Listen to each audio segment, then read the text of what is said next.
When they asked me to create this instrument, they asked me to have a didgeridoo with a quite long extension of the slide.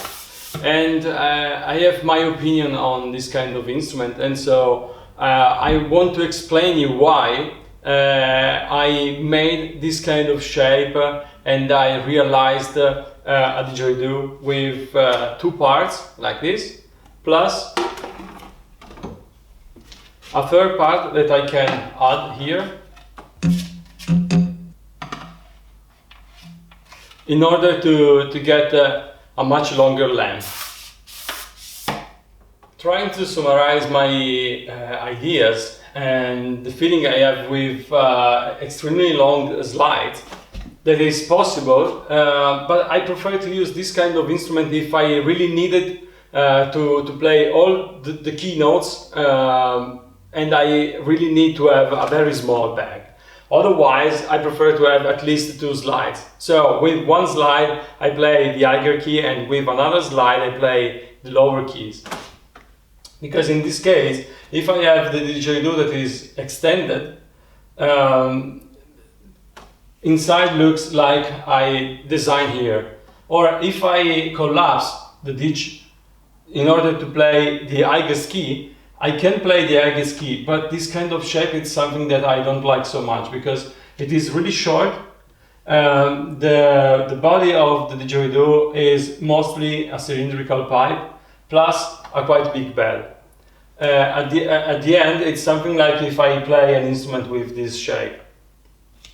So I wanted to create something good for playing higher key and lower key, but anyway with a quite limited range.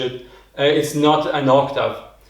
In this case, for example, if I mount all the pieces, so the slide plus the central part plus the bell, and I collapse it, I still obtain a shape that to me it's more balanced, because we have a main body and the bell. And if I put the slide all outside, and so I play the lowest key, I still obtain a shape that I still like. But what happens if I remove the central part? So if I remove the central part, I obtain a shape like this. And in the both cases, again, I have a shorter slide with a body and the bell that is more balanced than having 3 or 4 pipes altogether. So in this case I try to work more on the request of the person who asked this instrument, and in this case he asked me a didgeridoo that was very good to play in D, and so I tuned the didgeridoo in this position with the slide just a little bit outside of the pipe.